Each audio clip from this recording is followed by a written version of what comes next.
রোজার আগে প্রয়োজনীয় কাজ কিছু করে নিলাম, যার জন্য কিছু প্রয়োজনীয় দোকান বাজার গুছিয়েও নিলাম। হাই গাইস, আসসালামু আলাইকুম, welcome my hobby house blog channel. আমি জ্যোতি, আজকে আরো একটা নতুন ভিডিও নিয়ে তোমাদের কাছে চলে এসেছি। আশা করি এই ভিডিওটা দেখতে খুব ভালো লাগবে। ভিডিওটা পুরো দেখার জন্য অনুরোধ রইল। সকাল সকাল মেয়েকে স্কুলে পাঠিয়ে দিয়ে চলে এসেছি রান্নাঘরে আর সকালের নাস্তা বানানোর জন্য। প্রতিদিনই আমাদের সকালে কিছু না কিছু নাস্তা বানাতে হয়, আর আজকে বানাবো একটু গোলা পিঠে। একদম নর্মাল ভাবেই বানাবো, সিম্পল, তেমন কিছু প্রয়োজন হয় না। বাড়িতে যেগুলোই থাকে ওই দিয়েই আমি বানিয়ে নিই। এখানে প্রথমে 2 পেয়ালার মতো ময়দা দিয়েছি, 1 পেয়ালার মতো চালের গুঁড়ো দিয়েছি, একটু স্বাদ মতো নুন দিয়েছি, পরিমাণ মতো পানি দিয়ে একটা ব্যাটার তৈরি করেছি। তারপরে এদিকে চুলোটা জ্বালিয়ে নেব, আর এখানে একটু সাদা তেল নিয়ে নিয়েছি পেয়ালাতে, আর একটা ব্রুশও নিয়ে নেব। আর ওই সাদা তেলটা এই চাটুটায় ব্রাশ করে নিব। প্রথমে যত কটা গোলাপ পিঠে করবো ততবারই ওই একবার করে চাটুতে তেলটা ব্রাশ করে নিতে হবে। আর এইরকমভাবে একটা হাতা দিয়ে, যে কোনো হাতা দিয়ে এইভাবে ঘুরিয়ে ঘুরিয়ে দিলেই খুব সুন্দরভাবে গোল হয়ে যাবে। আর বেশ ওই মিনিট থাকলে 1 মিনিটের মতো থাকলে ওটা একদিকে একটু হয়ে যাবে, আবার অন্যদিকে 1 মিনিট করে নিলেই 2 মিনিটে এই পিঠেটা একদম খুব সহজেই হয়ে যাবে। আমরা সকালে প্রায় এই পিঠেটা বানাই, আর মেয়ে এই পিঠেটা খেতে খুব ভালোবাসে, আমিও খেতে ভালোবাসি। আর বন্ধুরা, তোমাদের বলতেই ভুলে গেছি, এতে কিন্তু পরিমাণ মতো একটু চিনিও দিয়েছি। আর তোমরা চাইলে চিনি ছাড়াও করতে পারো, যাদের সুগার রয়েছে তারা তো চিনি একদম স্কিপ করতেই হবে। আর আমরা কিন্তু চিনিটা দিলাম, কারণ ছেলে একটু মিষ্টি জাতীয় জিনিস খেতে পছন্দ করে, তাই অল্প একটু চিনি দিলাম। এখানে দেখো একই পদ্ধতিতে সবগুলো করা হয়ে গেছে। এবারে আমরা নাস্তাটা করে নিই।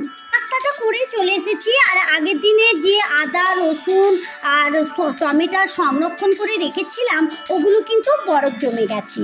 এখন ওগুলো বার করে নিয়েছি, আর তোমাদের দেখাবো কিরাম রাখবো আর কত পরিমাণে বরফটা জমেছে। তোমরা হয়তো অনেকেই বিশ্বাস করতে চাইবে না, তাই আমি আজকে বার করেছি। আজকে কিন্তু এগুলো সব জায়গা থেকে বার করে অন্য জায়গায় রাখবো। আগের দিনেই আমি ছুরি দিয়ে এর একটা করে ভাগ করে পাট কেটে দিয়েছিলাম।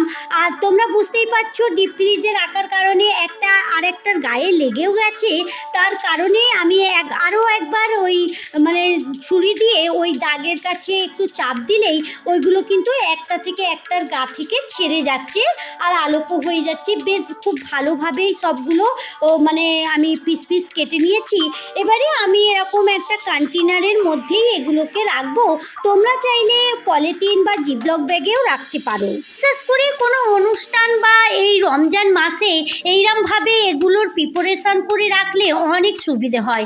আর জানো তো বন্ধুরা, আমরা রমজান মাসে সেহেরি, ইফতারে যা কিছু রান্না করি, যা কিছু রেডি করি, সব কিছুতেই কিন্তু টমেটো, আদা, রসুন এগুলো কিন্তু অবশ্যই প্রয়োজন হয়।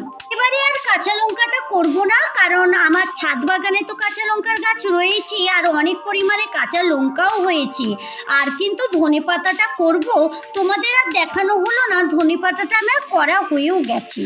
আমি কিন্তু প্রতি বছর এই রমজান মাসে একা হাতে কাজ করি বলে আদা, রসুন, টমেটো, ধনেপাতা, কাঁচা লঙ্কা সব কিছুই কিন্তু এইভাবে করে রেখে দিই। এদিকে দেখো, হাজবেন্ড রমজান মাসের জন্য সব দোকানের বাজার করে নিয়ে এসেছে, আর এদিকে মাংসটাও নিয়ে এসেছে। তোমরা বুঝতেই পারছো মাংস দিয়ে কি হবে আজকে। ওই যে মাংস দিয়ে আজকে বিরিয়ানি হবে, কারণ 2 দিন পরেই রমজান মাস পড়ে যাবে। আর রমজান মাসে তেমন বিরিয়ানি খেতেও ভালো লাগে না রোজা করে, তবে অনেকেই খায়। তবুও মাঝে সাঝে হয়তো আবদারের কারণে আমাকে করেও দিতে হয়। তার জন্যই আগে আমি এই বিরিয়ানি আজকে করে নেব। বাজারগুলো পাশেই রয়েছে, এখন ওগুলোকে তোলার কোনো মাথা মারিনি। আগে বিরিয়ানিটা করা শুরু করে দিই, কারণ ওই যে জানো তো বন্ধুরা, বিরিয়ানি করতে গেলে আমি অন্য কাজে একদমই হাত দিই না, কারণ বিরিয়ানিটা আমি একটু স্পেশালভাবেই করি। আর স্পেশালভাবেই আমার বিরিয়ানি কিন্তু অনেকই ভালো হয়। হয়, তবে আমি বলছি না, সবাই বলে। আর বন্ধুরা, কেনই বা ভালো হবে না জানো তো, আমি বিরিয়ানিটা ওই যে বিয়েবাড়ির বাবুর্চির কাছ থেকে শিখেছি। আর আমার তার কারণেই আমার বিরিয়ানিটা অনেকটাই টেস্ট হয়। তবে সবাই বলে আর ধাপ টু ধাপ করতেই হবে, তাই আমি এই আগে বিরিয়ানিটা করার চেষ্টা করছি। আর বিরিয়ানির জন্য এখানে কিছু বড় বড় সাইজের আলু কেটে নিচ্ছি। বন্ধুরা, তোমরা একটা কথা লক্ষ্য রাখবে, যখনই বিরিয়ানি করবে বিরিয়ানির আলুটা একদম মাঝারি সাইজের নেবে, খুব ছোটও না খুব বড়ও না। কারণ এইরকম মাঝারি সাইজের আলু নিলে একটা আলুকে দুটো করলে আলুর সাইজটা কিন্তু একদম পারফেক্ট হয় আর দেখতেও খুব ভালো হয়। আমি বিরিয়ানির আলু লাল করি একটু আলাদা রকমভাবে, ওই যে বিয়ে বাড়ির বাবুর্চিরা যেইভাবে রান্না করে ওইভাবে। আমি কিন্তু ওই বাবুর্চির থেকে শিখেছি। আমি কিন্তু এই বিরিয়ানির আলু লাল করার ক্ষেত্রে কোনো রকম হলুদ দিই না, আমি এখানে জাফরং দিই আর ওই যে গুঁড়ো লঙ্কা, নুন, চিনি দিয়ে এই লাল করি, আর একটু ঘিও দিয়ে দিই। আর দেখো বন্ধুরা, বিরিয়ানির আলুর সাইজটা কত সুন্দর হচ্ছে। আর এইরকম সাইজের বিরিয়ানির আলু হলে দেখতে কিন্তু বিরিয়ানিটা অনেক ভালো হয়। তো যাই হোক বন্ধুরা, রমজান মাসে তো আমাদের মেয়েদের অনেক কাজ থাকে, তাই সব সময় সব কাজই করতে হবে। আর আজকেও তো অনেক কাজ রয়েছে, তাই এখানে আমি বিরিয়ানির সব কিছু সরঞ্জাম কেটেও নিয়েছি। এখানে চালটাও বার করে নিয়েছি।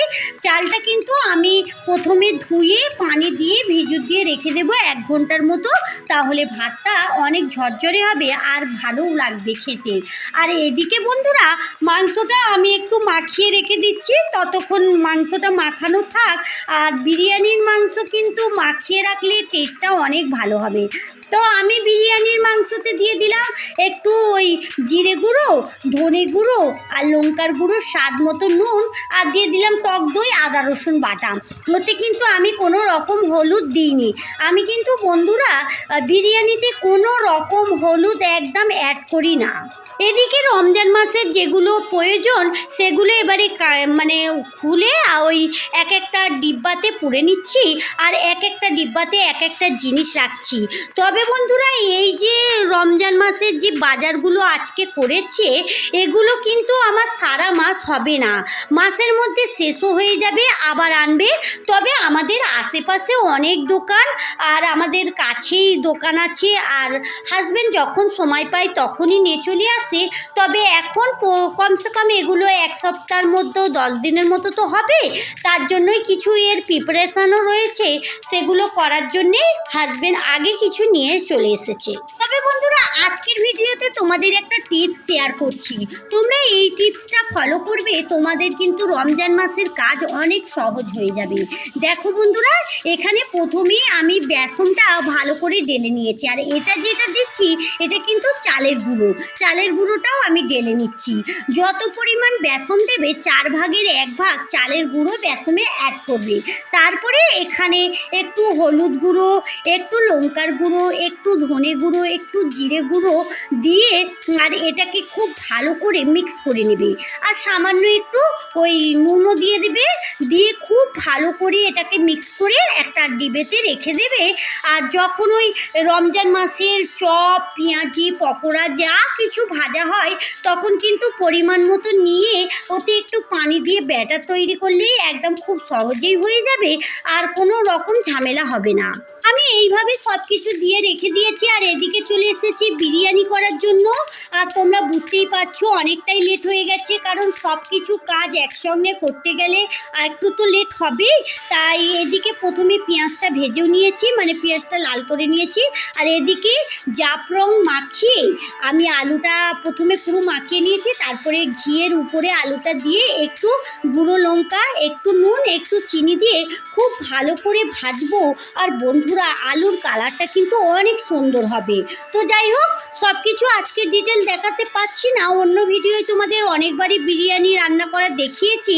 তবে আজকে দেরি হয়ে যাচ্ছে, তাড়াতাড়ি করে সব কিছু দেখানো সম্ভব হচ্ছে না। এদিকে একটা বড় সাইজের হাঁড়ি বসিয়ে দিয়েছি, আমি কিন্তু বিরিয়ানি হাঁড়িতেই করি। প্রথমেই পরিমাণ মতো পানি দিয়ে পানিটা ফুটতে দিয়েছি, আর এদিকে আলুটা লাল করা হয়ে গেছে, তুলে নিচ্ছি। ওদিকে পানিতে কিন্তু ওই ডালচিনি, লবঙ্গ, তেজপাতা আর ওই স্বাদ মতো নুন বলতে নুনটার পরিমাণ বেশি দিতে হবে। বন্ধুরা বিরিয়ানির টেস্টটা পেতে গেলে ওই যে ভাতটা তৈরি করতে হয়, ভাতের নুনটা অনেকটাই দিতে হবে, এতটাই নুন দিতে হবে তোমরা নুনটা একটু চেখে দেখবে যেন জিভে নুনের একদম স্বাদটা অনেক লাগে, তখনই বুঝবে ভাতটা বেশ ভালো হবে। কারণ এতে ভাতে অনেক নুন হবে না, কারণ পানিটা তো ফেলে দেওয়া হবে। তো যাই হোক, এদিকে আমি তাড়াতাড়ি করে সব কিছু করে নিয়েছি আর তোমরা দেখতেই পাচ্ছ বিরিয়ানি কিরমভাবে আমি করছি। তো এখানে প্রথমে নিচে আলুটা দিয়ে দিয়েছি, আলুটার আজকে সিদ্ধ করার টাইম পাইনি, নাহলে আমি সিদ্ধও করে দিই, আর না দিলে একটু দমটা বসিয়ে দিই, কারণ এখন অনেকটাই বেলা গড়িয়ে গেছে, সবাই এসে গেছে, হাজব্যান্ড ছেলে মেয়ে সবাই কিন্তু রয়েছে, সবাই বিরিয়ানি খাবে বলে একদম তাড়াতাড়ি করছে। কারণ বন্ধুরা তোমরা বুঝতেই পারছো বিরিয়ানি লাভাররা বিরিয়ানির কাছ থেকে তো সরেই না, আর আমি এদিকে তাড়াতাড়ি করছি, কত তাড়াতাড়ি করতে পারি। আর বন্ধুরা বিরিয়ানি করছি, বিরিয়ানির মশলাই বাড়িতে নেই, আর আমার মনেও নেই, এত কাজের মধ্যে ভুলেও গেছি।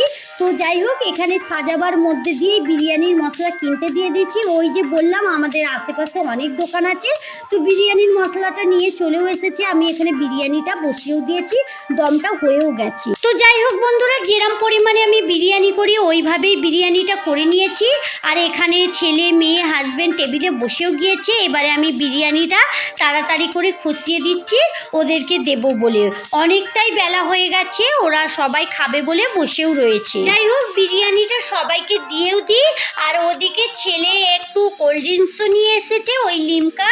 তবে বন্ধুরা বিরিয়ানি খাওয়ার পরে আমার লিমকাটাই বেশি ভালো লাগে, তোমাদের কি ভালো লাগে তোমরা অবশ্যই কমেন্ট বক্সে জানাবে।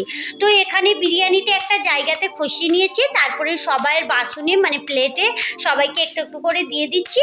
এদিকে বিরিয়ানিটা দিয়ে তারপরে সালাদও দিয়ে দেবো, আর বিরিয়ানির সঙ্গে সালাদ না হলে কি ভালো লাগে? তাহলে বন্ধুরা চলো আজকের মতো ভিডিও এই পর্যন্তই, দেখা হচ্ছে নতুন কোনো ভিডিওর সঙ্গে। ভালো থেকো, সুস্থ থেকো, সাবধানে থেকো, ভালো লাগলে লাইক কমেন্ট শেয়ার করো। যারা এতক্ষণ আমার সঙ্গে থাকলে আমার ভিডিওর কোথাও যদি একটু ভালো লেগে যায় তাহলে আমার চ্যানেলটা সাবস্ক্রাইব করে সঙ্গে থাকতে পারো। যারা এই কাজটা করে রেখেছো তাদেরকে অসংখ্য ধন্যবাদ, থ্যাংক ইউ।